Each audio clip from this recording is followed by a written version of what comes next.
Hello again, Lawyer Forward audience. I'm Mike Whalen. We are doing another video talking about what to do in this new normal situation, how things are changing, how we should change. Remember, with all these videos, we're going to be posting in the Lawyer Forward Facebook groups some watch parties. So you'll be able to go from this video to the watch party, see when we're having a conversation in there. Jordan will be in there. The speakers will be in there during those sessions to ping around ideas. This is like the small group sessions we used to do at the conference. So make sure you go there, see that conference conversation. And even if you come later, you can go back and join the conversation because it'll be threaded there on Facebook.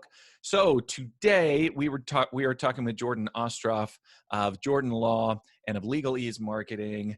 And here's the thing, Jordan. First requisite, how are you today?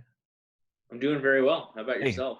Out of the way. Way to go. So we're in this weird thing. My wife keeps turning to me and saying, see, here it is, because she keeps getting a copy, an email with the ad from Mr. Mom. And if you have not seen Mr. Mom, Michael Keaton goes to work, or his wife goes to work, played by Terry Garr, because they're in a recession. Michael Keaton can't find a job. She finds a job. Hilarity ensues because dads are idiots and don't know how to wipe butts, apparently. So it's all just ridiculous, right? But Terry Garr goes and she works in this ad company. And during this recession, she says to this customer, stop giving people crap. And, they were given like tchotchke gifts and stuff to promote buying. And she's like, change the way you talk to them. She says, tell them, I see you. We're all in this together. We're in this recession together. Let me give you a discount. And we're all getting emails like that right now, right? We were all getting those hilarious, like from a chicken, restaurant that we haven't gone to in 7 years. We suddenly get this email that's like, here's what we're doing in COVID-19 and we're all together and we love you. So clearly communication strategy changes a little bit during a pandemic, during a recession, during, whatever this weird time is. So wanted to talk to you about that, Jordan, and how we should shift the way we talk. So I'm going to give that to you, and let's talk a little bit about how not to talk and how to talk. Is that cool? Yes, absolutely. All right, go for it, brother. All right. So like Mike said, I'm Jordan Ostroff, and we're going to run a slideshow that has an intro in it right there. So let me jump on over to the slides.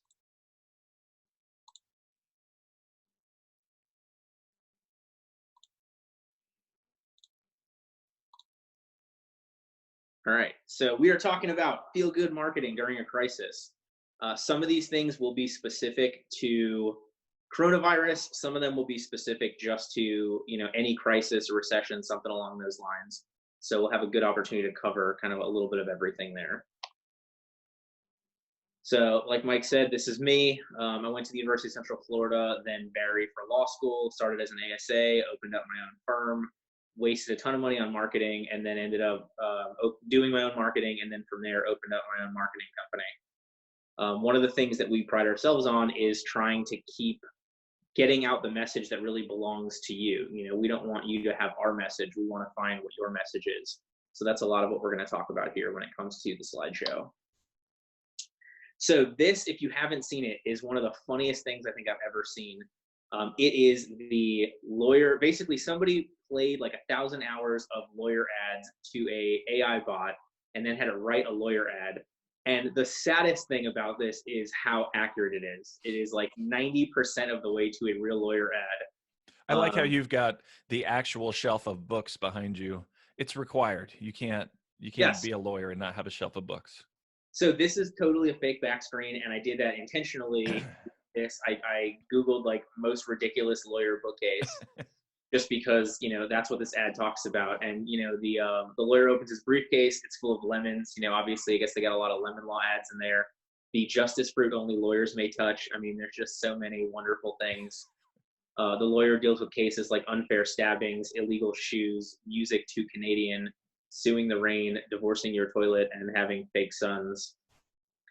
But then the ultimate best line is he talks about how he's currently dating the Bill of Rights for fun, and then you get that narrator overview of, we see the Bill of Rights, it's in love. The lawyer will break its heart. There's nothing we can do.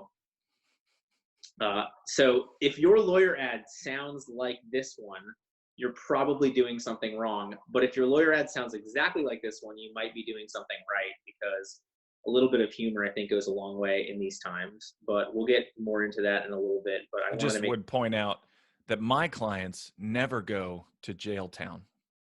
correct. Yeah, Yes. But I've also never represented a tornado, a tornado, a tornado. that's fair. So, You got a niche, but I mean, the last line is totally true. You don't pay any money unless you pay us money. So, it does get some of the things going there. But it gives you a feel for the fact that how similar lawyer ads are, because again, this was written by artificial intelligence from watching 1,000 hours of lawyer ads, and it sounds like every lawyer ad you've watched. So that's not what we're going for here. Obviously, the normal thing isn't going to work. If you have ads that are if you have ads that will work during this time frame, then you may not be as salesy as you need to be going forward, or you may have found the exact right middle ground.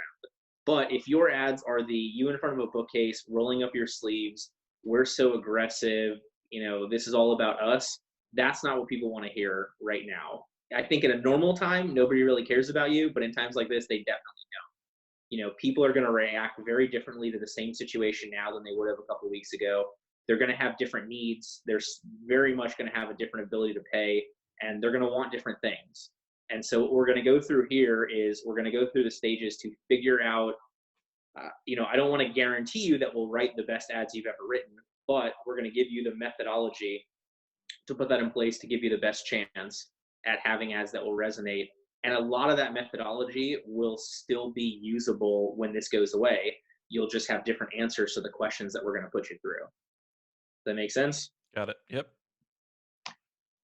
All right. So for me, and I think this applies anywhere and everywhere, you need to start coming up with your ideal client. That needs to be the beginning of every law firm. If you have this, somebody posted it as an ideal client avatar, and I love that because you get that kind of three-dimensional belief of creating this, fictitious person to market to. If you don't already have that, you need to do it. No matter how successful your firm is, no matter how unsuccessful, whether you've had your firm for years or not, if you don't have an ideal client avatar put together, we need to do that. So that's what we're going to walk through here first. Because if you don't create that, you don't know who you're marketing to. You don't know what they're going to care about. You can't put yourself in their shoes to think about what ads are going to matter. And then you're going to waste time, money, and resources on unideal clients. I mean, like I said before in my intro, I wasted hundreds of thousands of dollars in bad ads, not necessarily because the ads were bad, but because I didn't know what I wanted. I didn't know who I wanted those ads to resonate with. So consequently, I was set up for failure because I didn't plan for my ideal client. Yeah, I had a position at a law firm. I read about this in the book a little bit, who I asked who the ideal client was, and he said, anyone who can pay our retainer, which as a marketing person is really hard to go figure out how to talk to that person. Like, I don't know what they do. Are they on Facebook? Are they on, like, what do they care about? This allows you to, I think, create some of that empathy that makes it so you're not just saying what you want to say. You're saying what that person wants to hear. And you're saying it where it needs to be said. Because Right. I mean, like for that prior lawyer job, you could have walked up to the roof and, I mean, one, jumped off, or two, just start chucking business cards as far as you can into the wind, and Right. you'd have just as much success with somebody finding it who could pay, who needed it, as you would doing targeted ads or a billboard or sending direct mail, Right. because it's so broad as to be worthless, really. And the other thing is, the narrower that you can make this, the cheaper that you can market effectively. And so once we get through the ideal client and once we get through some of the messaging and stuff, then we're going to go over a basically $0 budget, a very small, $250 to $500 budget, and then like $1,000 budget. Obviously, a lot of people will have a larger budget than that, and that's fantastic. In that case, we'll just talk about the fact that you should have a professional be doing a lot of the stuff that we're going to talk about now. Right. So some of the things, very broadly, what problems do you want to solve? Who has that problem? How does hiring me help them solve that problem? Do I solve it better? Do I solve it faster? Do I solve it cheaper? And then the real question is, can I make a living solving that problem? Are there enough people with that problem who can pay me what I want to make? So I do agree with your boss to that extent, but obviously that should have been like the 10th concern, not the first and only concern from it. And then um, some other things, what do they do in a normal day, their job, their school, their hobbies, where can you find them, what are their common pain points? We're going to get into a worksheet in the next slide that's going to go super into detail. And let me see, there we go. So I'm going to pop over to our ideal client worksheet. And so literally you can download this. It's attached to the slides. It's a Word document. You can answer any of these questions. I want to be clear. These are not every question you need to answer, and you don't need to answer every single one of these questions. But the more you think about these things, the more you write an answer down, the more you market to that answer, the more you go through this, the more narrow you're going to make your focus, which is going to make it a lot easier for success. The other thing, I've talked to a lot of people that will have a number of different ideal clients. I would say 2 or 3 would be by far, I would say 3 would be the max. 1's ideal, 2's okay. So if for whatever reason you're running, a practice area with 2 very different client bases, or you're running 2 very different practice areas, you may want to consider focusing on 1, but if you've got the bandwidth to do 2, then just do this ideal client worksheet once for one of them and then come back and do it for the other one. And so as you can see, we're getting way in depth. So just from a demographic standpoint, man, woman, adult, child, married, single, what do they do? Age, sex, ethnicity, job, location, education, hobbies. And again, not an exhaustive list, but the more that you know the answers to these questions and the more you think about it and rationalize it, the more you can get to what they want. Because once we finish the demographics page, then we're talking about their wants and desires. So these are, 9 questions that I would suggest you ask yourself about your client. And again, may not be 100% applicable. There may be other questions you need. You may not have an answer to some of these, but what's their biggest urgent problem and biggest challenge? Number 2, what do they want? And sometimes more importantly, what do they want to avoid? They're hiring me to do something, or they're hiring me to prevent something from happening. Why do they want this solution? How long has it been going on? If it's not solved, where are they going to be in the future? What do they want from me? What do they want to buy? What else do they want that's relevant to my legal services? I think that 95% of lawyers, what your client wants to buy is peace of mind as they go through probably the worst time in their lives. But the more you can get into that, and the more you can be selling, or really the more you can be offering for sale what they want to buy, the better your ads are going to go. And so then we get into, I put together, 20 critical questions. So 15 of them kind of apply in a vacuum. Things like, what do they need to believe about my services in order to buy now? What do they need to believe about themselves as it relates to the goals my services will help them do? What are their dreams for the future? If you're doing criminal defense work, if you may be able to keep them from being a convicted felon, you may be able to keep them from not being able to go to a specific school. If you're doing personal injury, you may be able to get them enough money that they can buy the house that they wanted for their kids, that they can move to the right neighborhood with the right schools. The one I really like people to answer is, who are your ideal client's enemies? And really think about it. Is it the opposing party? Is it the opposing counsel? Is it the government? And sometimes the answer is it's themselves. Sometimes, they are their biggest enemy. And then you can utilize that understanding to market as, we're protecting you against the government. We're protecting you against the cops. We're protecting you against yourself. We're protecting you against cheating business partners. Whatever it is, a lot of times that's going to be the most interesting question for you to answer, because a lot of people are buying based upon emotion. And so hatred and enemies and things like that, that's going to generate a lot of that emotion. But then I also wanted to make sure we focus on, 5 questions. Ideally, you have some sort of prior clients. Ideally, you're not launching a firm brand new, having never practiced law or worked with anybody before. If that's the case, so be it. But to the extent that it's not, go through and think about prior clients and the experiences that they had. What do they like particularly about working with me? What benefits did they enjoy from the services I offer? What didn't they like? What can I do better? What other feedback did I get from prior clients? Or what other tips and tricks can I learn from other lawyers or other professionals or other businesses? I talk to people all the time, and I'm like, look, just because you're a law firm doesn't mean you can't learn something from your lawn guy. Doesn't mean you can't learn something from the person who cuts your hair. Doesn't mean you can't learn something from, your local dry cleaner. The other day, my kids just turned 2. We have them in gymnastics. And so when you go to the gym, they've got this big sign above the door that's like, thank you for spending some time with us. Thank you for joining us today, whatever it is. And so I was like, all right, I'm going to steal that for the law firm. Thank you for trusting us. Thank you for, sharing with us. Thank you for, being part of the Jordan Law family, something along those lines. And so just, keep your eyes open during this and as you go on about what things other people are doing that you like, what things other businesses are doing that you like or don't like, and then do what you like and don't do what other people did that you don't like. Well, and getting back to the empathy that, we need to create by thinking of this as a person, we don't judge our experiences just on the deliverable, just on, it's called the value chain in logistics, but it's this experience. We think of something bigger than just the transaction. How did this whole thing go, right? How did it make me feel? Consumers don't separate those two things. They don't say, well, the experience was terrible, but I got my package on time, right? They think Right. of that as one whole transaction, and I think we do that, right? Like we do that as consumers, but we don't tend to apply that same sort of empathy as lawyers. And this, really helps see these are complex people in complex lives, and how can I massage their whole experience, not just the thing, right?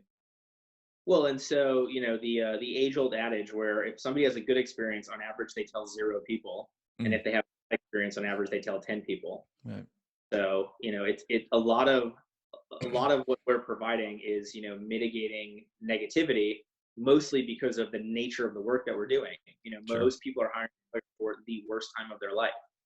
Most people are not hiring a lawyer for, the happiest moment or just because. And so Right. you have to be really specific about, them, about their wants, about their desires, about their fears, about their concerns. And the more you put that into that ideal client avatar, the more you're going to focus your ad campaigns, and the more you're going to focus your service offerings, both in what you're selling, but then also in what you're doing and how you're doing it. Got it. So we've done this work. We know our client like the back of our hands. What do we do now? All right. So now we're going to talk about copy. So what is bad copy? It's bad copy, I guess, is like obscenity, when you see it. So the left one, I mean, this is just a poorly worded headline. The porn star sues over rear end collision, which I'm assuming was done, sort of intentionally tongue in cheek. But the one on the right, this was a Bloomingdale's ad, and it says, spike your best friend's eggnog when they are not looking. And that And guy that, looks creepy as hell.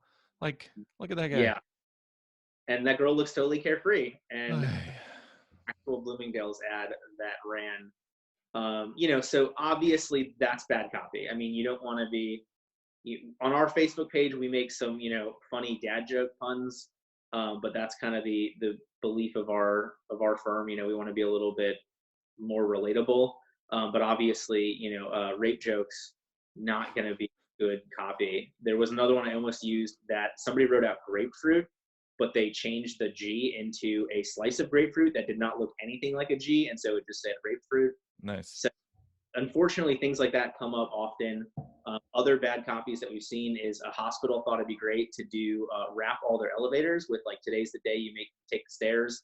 X number of people die every year from heart disease, so get the blood pumping, and then you've got a bunch of people in wheelchairs going up to the elevator that obviously can't take the stairs. So Right. you want to think about it. Some of them are so obvious that nobody catches them, like the Bloomingdale's rape joke. But most of what we're talking about is going to be more bad copy like this. And Right. so I don't think that either of these things, jump out immediately as this was a stupid idea. They just don't portray the message we're looking for. So for the one on the left, we're digital artisans, an expert team, professionals about crafting bespoke websites and apps. Get to know us. What's the problem with that? It's all about them. Bingo. It's all about them. We're digital artisans, get to know us, etc. You should be getting to know your clients, not telling them that they should be getting to know you. It should be about them. It should be about their needs. It should be about their problems. And then the other one, it's never too late to start over. You weren't happy with yesterday. Try something different today. Don't stay stuck. Do better. I agree or I disagree. It's way overly complicated, and the message is overly complicated. But then also telling people, do I agree or do I disagree with that statement? What does that mean? What is that going to do? If you agree, are you opting in to Yeah. some sort of email? If you disagree, are The you closing? ground opens up underneath you and you fall into the shark tank. And Right. You know, your ad copy should not be an escape room where somebody has to figure out what they're doing to get there. I mean, at the end of the day, nobody wants to hire a lawyer. Nobody wants to give you money for legal services. Nobody wants to have to go through this experience, but they don't want, they want to go through that experience as good as possible. They want to have that situation resolved. So don't make it complicated for them to hire you, which starts at don't make it complicated for them to figure out what your copy means and what you actually do, right. what you offer, and what you can help with. So, again, bad copy, it's harder to, stuff like this, I think it's harder to know what is bad copy. I think it's easier to talk about it from the standpoint of what is good copy. And so this is one of my favorite companies, at least from a marketing standpoint. I have nothing against Tom's. I don't wear Tom's shoes for whatever reason, but I think their marketing is fantastic. So for those of you that don't know, Tom's shoes, for every pair that you purchase, they have a second pair that gets sent to somebody, usually in a third world country, who has a need for the shoes. So every purchase has a purpose, and it's sort of a tongue twister, but it's catchy. Through your purchase, Tom's helps provide shoes, sight, and water to people in need. And so, you're giving people a very clean image here. They've got the shoes at the top. I don't think anybody would realize this is a shoe company, but then you also have them focusing on the purpose of your purchase. They give you that aha emotional positivity for you to be helping somebody by buying shoes. And Tom's shoes aren't overly expensive, and they're not blasting a spokesperson here at you. They're really making it about the purpose in this ad of their company is, you get shoes and so does somebody else, and you're giving help there, and it's simple and it's clean.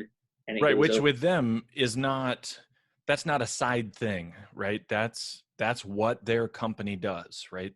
Correct. So I don't know if the message here is if you're a lawyer to pop up something that says we do good in the community or whatever, unless that's why people go there, right? That's why they're supporting you. So it's interesting because it's like this social good thing, but that's also the core of their company. Correct. Their actual offering. But yes, absolutely. And so, we're going to go through some of the lawyer stuff, but I want to kind of give you the non-lawyer experience so you can see about the emotional impact that a lot of these things are. Right. Or the ease of use. And then we're going to incorporate a lot of those things into what we're doing. Because as we talk about goodwill marketing, we want to take some of that stuff that Tom's is doing every day and incorporate it into our stuff, hopefully every day, but certainly now. Another one that I really like is Evernote. And so this one is so simple. It's so straightforward. Remember everything. And so that's what Evernote is designed to do. They're accessible anywhere. You write whatever notes you want, whatever it is. So remember everything. And it's simple and it's straightforward, and it's conveying to you the sense of your life will be easier if you use this product. So the apps and products make modern life manageable by letting you easily connect and find everything that matters. And then you click to sign up. Right. They're not getting in their own way. They're not giving you a million testimonials right there. They're succinctly giving you their copy right there. Again, another look that's clean, and it goes right to the point. So remember, people are buying based upon emotion. So the emotion that we're doing good in the world, the emotion that life will be easier for you, something along those lines. That's what a lot of this good copy is going to have through it, culminating in this very simple Coke ad, which literally says, open the happy can. And then you can see the can, once open, looks like it's smiling. So, at the 10,000 foot view, your ideal message, and this could be an ad that you put together. This could be a direct mailer that you put together. This could be a billboard that you put up. This could be a social media post. This could be, a thank you card that you send to somebody. I mean, all of this is going to be the messaging of your firm. So you want to make it simple. And by simple, I don't mean you want to dumb it down, but you want to make it easily understandable. You don't want to make it overly complicated. You want to make it to the point. You know, you don't need somebody to read a 12 paragraph essay before they realize that, you know, you're an immigration attorney. You want to make it about the client. Again, don't make it about you. Make it about them, about what, you know, what their needs are going to be, and then how you're going to solve the problem. And then you want to make it memorable. And memorable is going to be a little bit different for everybody. You know, it could be memorable because it's funny. It could be memorable because it's emotional. It could be memorable because it's engaging. It could be memorable because you continue to do it and you work the same kind of ideas over and over again with your brand. But if nobody remembers your ad, it's worthless. You know, so everybody has the thing, and I probably should have pulled, there's like the lawyer ads, guy has a billboard, it just has his name on it, doesn't have area law, doesn't have phone number, doesn't have website, doesn't have any of that. I mean, even if that's memorable, it's not memorable to helping anybody find him unless they memorize his name and then take the time to look it up. You're not going to know what's going to work until you run it. You know, what we're talking about here is an art, it's not a science. The closest we can get to making this a science is split testing or A/B testing or ABCD testing. So what that means is, you know, create a line of ads over one copy and maybe send that out over, you know, 3-week span across your social media, then do a completely second line of ads and then do that for the next 3 weeks and see what the engagement is. You know, the more that you can do that, the more you can spend money in it, the more consistently you can make those, the easier it'll be for you to decide which one was better. You know, and as part of that, we're going to get into, you know, how and when and where you're sharing those. But at its core right now, I want you to think about the ability to do some sort of split testing. Because remember, you know, from a scientific standpoint, you can only check one variable at any given time. So if you're already doing a newsletter and you've got, you know, let's say 1,000 people on your newsletter list, well, maybe you send 500 people that newsletter on Thursday at 3 o'clock, and maybe you send the other 500 people that newsletter at Friday at 10 o'clock, and just see which one gets more opens, which one gets more click-through rates. And then, you know, if that one's better, all right, then keep that one and then move the other one the next month and see what happens. You know, the smaller the change, the easier it is to see what's better. And, you know, people can give you data on averages, and there are websites that will give you a breakdown of when is statistically the best time to post, but that's a statistic. That's not necessarily your audience. You know, for whatever reason, you may get a better return at a certain time. You know, one of our good friends, Don McClure, used to do his Fridays at about 3 o'clock. And every time I got it, I was like, oh my God, this is great. I had an emotional attachment to it because it's like the work week's almost over. But then, you know, they moved it to Thursdays, and I hope they're getting, you know, even better response on Thursdays. But for me, it doesn't have that same, oh my God, the work week's over. You know, it is still a wonderful weekly newsletter. It's got a lot of helpful stuff. I still enjoy reading it, but I like the Friday 5 because it gave me that jolt of energy that we're about to get to the weekend. And, you know, your audience may be like that and they may not. So the more that you can test these things, and again, the smaller you can make the change, the easier it is to make this into somewhat of a science. Right. So for now, you know, and again, all the ads that I'm putting here, they're clean, they're simple, they're easy, they're large companies. These companies are spending millions and billions of dollars on the ads, on group testing the ads, on getting people to give their opinion on it before they go out. We don't have that luxury, but we can see that there's some consistencies there. You know, simple, easy, to the point. For now, you want to make your ads more timely. You know, you want to be understanding that there is a physical pandemic going on. There's also an economic crisis going on. So you want your ads to be more valuable than they've ever been. And again, you've been an attorney for 30 years. You've won 50 trials. Nobody's going to care. What they're going to care about a lot more in general, and what they're going to care about a lot more now is the value of that. So, you know, you were able to recover millions of dollars for hardworking people like the reader, that you were able to keep, you know, all these families together, that you were able to get a bunch of kids to the right parent through a divorce, something along those lines. You know, you want to sell it as the value that you are offering. You want to be honest in your ads. You know, and I think we have ethical reasons to have to be honest, but we should genuinely want to be honest, because if you're advertising something that isn't honest to you, and maybe, and even more than honest, isn't genuine to you, people are going to get that feeling in their gut that something's not right. You know, if you're running ads that you are the most well-to-do 5-star white glove service firm, and then when they call and you're like, hey, what's up? How can I help you? You know, that's not going to be consistent in messaging. Right. Whereas if you ran ads that were like, hey, lawyers aren't approachable, you want somebody that relates to you. So, give us a call if you haven't been happy with other ones. And then you answer the phone with, hey, what's up? How can I help you today? Then that's going to be a more consistent message. And while I understand that that second message is going to repel a lot more people, the ones that it attracts are going to be the ideal clients for that firm. They're going to Right. be the ones that have that consistent, honest, and genuine experience from what the ads portray into how you actually help them. The other thing that we want to focus on, a lot of these ads don't have a call to action. We want to focus on our call to action. Coke and Apple and all these companies running, multi-million-dollar campaigns have the benefit of they don't have to really have a call to action because you're going to see their stuff so frequently. And for a lot of times they're selling a product. Well, we're selling a service. So I don't have better law than you do. I don't have case law that you don't have access to. I don't have motions that you can't write. I don't have trademarks and patents on the actual, my actual legal work. So you have to make that call to action something that's going to matter to this client, something that's going to keep them engaged with you. So that could be having them, opt in for your email newsletter. That can be having them call you right now. That can be having them follow you on Facebook or LinkedIn or Twitter or whatever it is along those lines. But make sure you're thinking about, okay, after reading this ad, in an ideal situation, I want the person to do what? And it's not always going to be call up the phone and hire me and give me $10,000. Like that is not always going to be the goal of every ad. If it is, I think you're going to miss out on keeping a lot of people interested. But really think about, if for this ad to be a success, I want it to do the following. I want it to get me 100 more likes on Facebook. I want it to get me 5 more leads. I want it to get me, 10 more paying clients, whatever it is.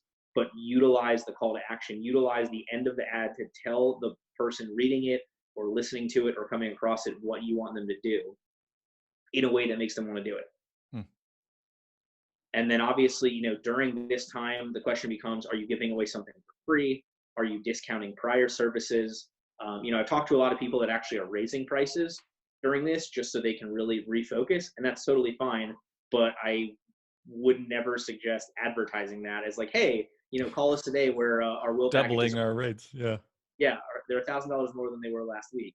That may be what you're actually doing, but obviously I don't want that to be the message. The message might be, look, we understand there's a situation going on now, so we've changed our service offering to something where, we're going to have you do a payment plan across this time, which may end up being more than it would if they paid it flat fee. Man, I'm twisting my own tongue here. But also things like, because of this new offering, we want to make sure that we're staying in touch with you every 3 months, every 6 months, every year. Once this crisis is over, we want to circle back with you about the legal services that we're doing to make sure that it's still, you still have the same goals, whatever it is along those lines, make sure that you're selling the value to them, even if you've increased your prices based upon why you did that. Don't tell them that you did that, but sell them on why you did that. Right. So then the question becomes, where, when, how often? So where do we get the message out? When do we get the message out? How often do we get the message out? We're going to focus right now on social media. Obviously, that's not the only way to get messages out. But right now, from people that just went virtual, there are more people on Facebook right now. There's more views available on Facebook. There's more eyeballs on Facebook and LinkedIn and Twitter and Instagram than there were before. Right. People aren't driving to work, so billboards aren't nearly as helpful. Radio ads aren't nearly as helpful because people aren't in the car as much. This is something that's available now, and it's something that most of us can do for free or almost for free. So as we talk about those, lower level marketing budgets, social media is going to be an easy way to do it if you do it right. And so what I have here is, and this is, again, this will be downloadable through here. So I created this is a sample, but you can edit this however you need. And we're going to go through some of the things in here. The thing that I like about this, and this was not nearly as difficult to create as I thought, whatever date you put here will become the first day here. So if we switched it over to May 5th, the next day, then ta-da, it becomes Tuesday, Wednesday, Thursday, Friday. Nice. So you can continuously use this every week and it will give you the breakdown. I wasn't sure when this was going to drop, but I picked a random Monday that I think would be far enough ahead that people might be able to use that as day one. And so this is going to be our social media content calendar. So things like new blog posts, Facebook posts, LinkedIn, YouTube videos, Instagram photos, Google My Business, Twitter, and more. And that's whatever you want it to be. What I want people to focus on, and we'll talk about this more at the end of the content calendar, you need to be posting at least 3 times per week on any of the platforms that you really want to use. That's just minimum common agreed upon belief in what's going to give you the right views and what's going to get you into the algorithms. Because remember, all these social media programs, they're all free. So the product is you. You as the user of it is the product. So what Facebook wants to see is, what can I show you on Facebook that keeps people on Facebook, that keeps them scrolling on Facebook? Because then I can sell them ads. And then literally you tell Facebook what you like by clicking that you like it, but you also tell Facebook what you like by commenting on it and by sharing it, by doing all those things, by interacting with what's there. Facebook knows, hey, that algorithm's great. So if you're only posting once a week, then Facebook is sitting there thinking, this business doesn't really care about me as Facebook. If you're posting at least 3 times a week, then they're thinking, all right, well, they're here, they're consistent, they're building that content. And then as you get more people interacting with it, they're going to give more value to your content because, again, you're keeping people on Facebook. And I don't think a lot of people look at social media that way, but social media is designed to keep users on social media. So, for example, you should not be posting Google My Business links onto Facebook, because then you're telling Facebook that, hey, I want to pull people to another program. Right. Yeah, this drives me nuts when I see people on Twitter doing the, we get big awards for people, hashtag call now, hashtag DWI. If nobody clicks that, nobody interacts with that, that tells Twitter not to promote that, not to put that up in people's feed. All of these Right. social media companies, they make decisions about what to put in front of people, and they're going to put popular things in front of people, which obviously just makes them more popular. Right. So you can't do those boring things that are about you because nobody clicks it. Correct. And so, this is I don't even want to say this is a sample. I mean, it is a sample, but if anybody watching this could do these number of posts across the week, across these platforms, like, you're crushing social That's a media. full-time job. Yeah. Yeah. So I just did it. I went over the top with this so that we can get some different ideas. Gary Vee has a great slide deck that he put out for his birthday on an easy way to post, 84 times a day. And he talks about repurposing content. So a lot of what you see here, I wanted to highlight easy ways to repurpose the content. So we'll start on Monday at the left. We'll work our way over. But basically, LinkedIn Motivation Monday is a very popular thing. It's a popular hashtag on LinkedIn. So I would pick a couple things like that where you are jumping on consistently relevant hashtags. Those are the easiest things to set and forget. And you'll get people interacting with it because that's a popular thing on the platform.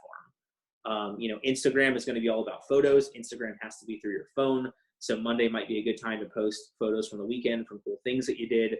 Obviously, that's a little bit different during the coronavirus crisis, where what you did but it may have been a nice house project that you've been working on. You may have repainted something. You may have built out a flower bed, stuff like that. Most of these platforms have the ability to go live. Facebook Live, YouTube Live, IGTV, etc. So that's an easy way to create content. Interview somebody else on one of the platforms. If you're going to do that, you do have to figure out how to get that interview going. So, for example, Zoom, if you pay for an upgraded account, you'd have the ability to do an interview and push that to Facebook Live. There's some other programs that are free or relatively free that will let you do that interaction. If you go to Facebook and go live, it's just going to be your camera right then and there. We use a program called OBS. It's totally free. It'll stream to Facebook. It takes a little bit of knowledge to get set up, but it's a free program. So if you're really trying to do this bare bones, that's something that will run off of Google Hangouts or Zoom or probably even Facebook Messenger. Now, I'm not sure, because Facebook Messenger has been they've added a lot of new features over the last couple of weeks to get people to use it. But then, Twitter, you want to comment on 3 popular tweets. If you go to Twitter, Twitter will give you the popular hashtags. Literally, they're right there. If you go to LinkedIn, LinkedIn will give you the popular articles. You can literally search inside LinkedIn for articles that are getting engagement. You can go on Twitter and literally search for the different hashtags. You want to jump on those, because if you're doing the relevant ones, there's a better chance people interact with it, like what Mike said, as opposed to you just making up your own random hashtag.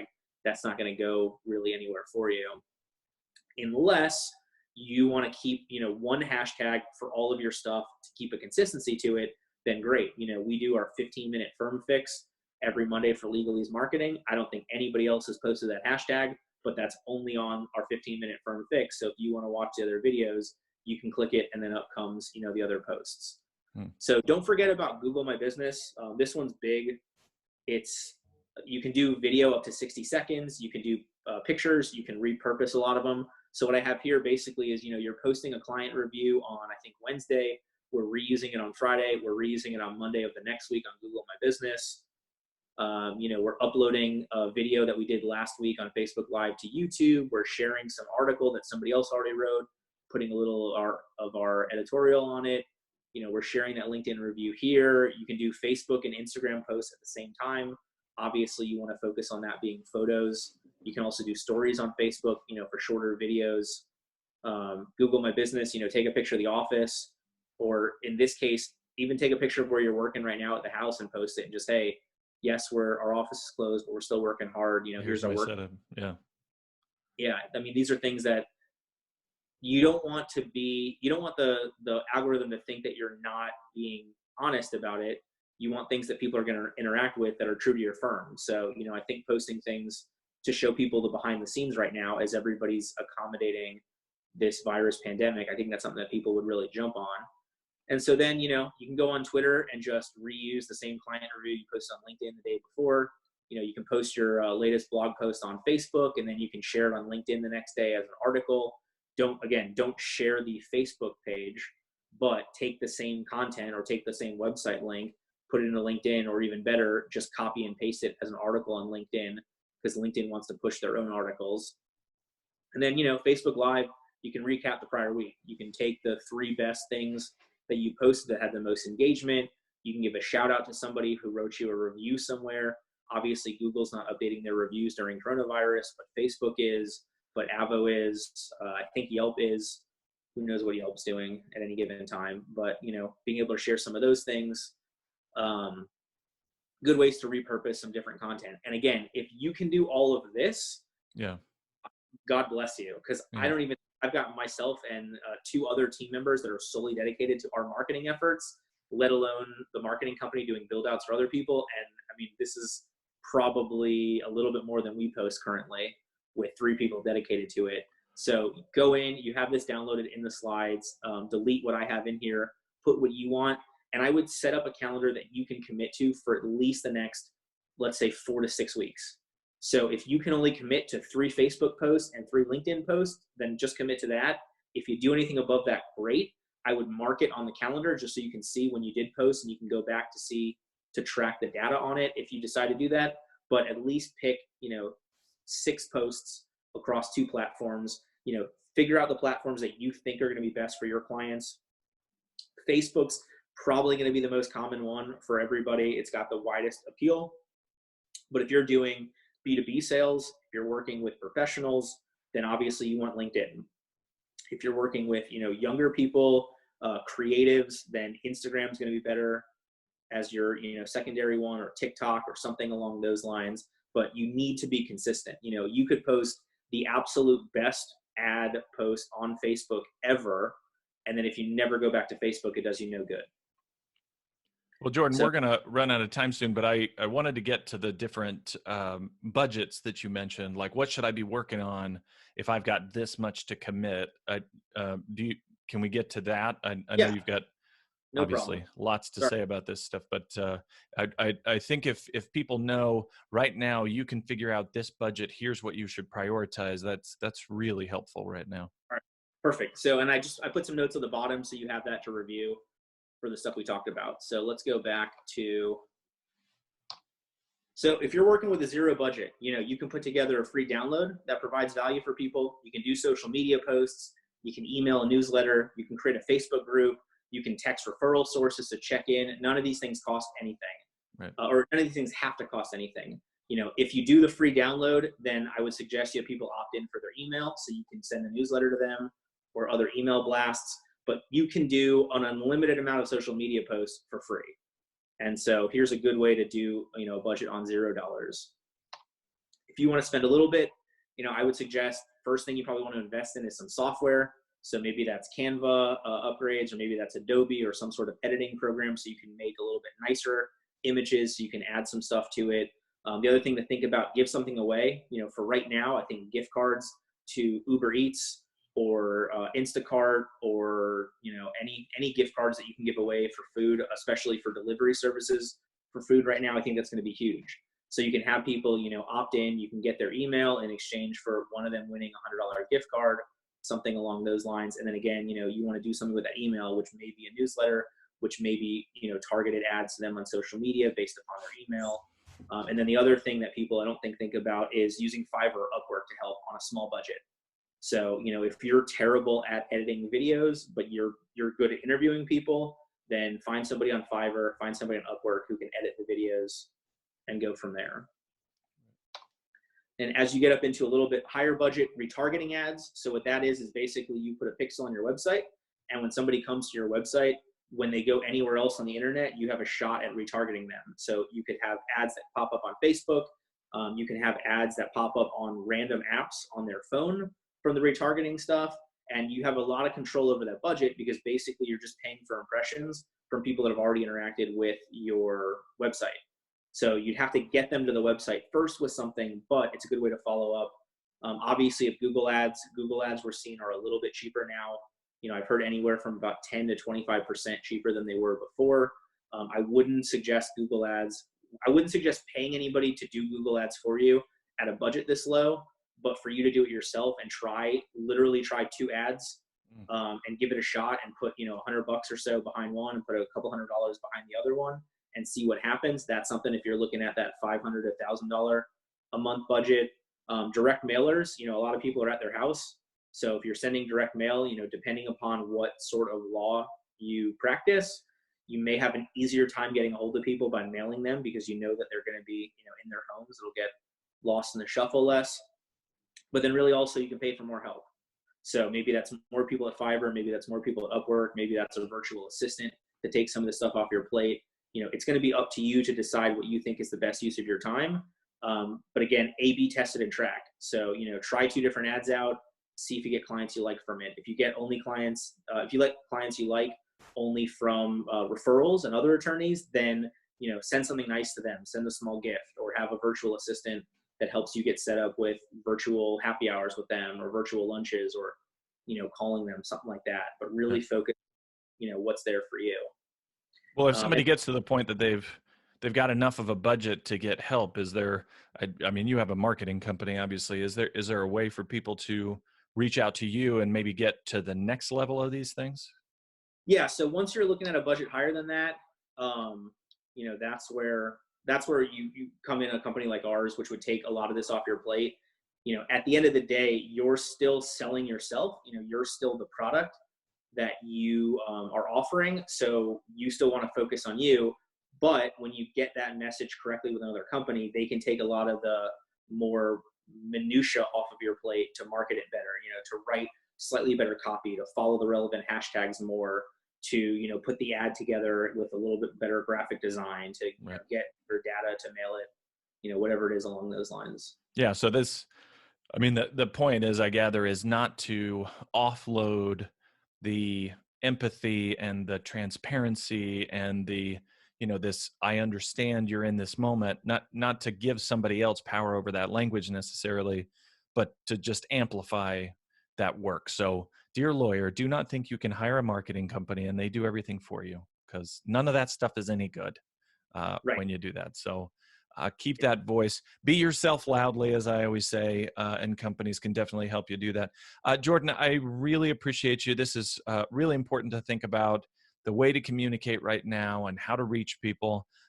So I appreciate that. Everybody watching, remember, go to the Lawyer Forward Facebook group. If it has not happened yet, you'll be able to join the conversation around this in the watch party. If it has happened already, you'll still be able to find it by the video and go through and find the conversation that's happened there already. Again, Jordan, thank you for your time, and we will see you on the Facebook group. Thank you. Thank you so much for having me.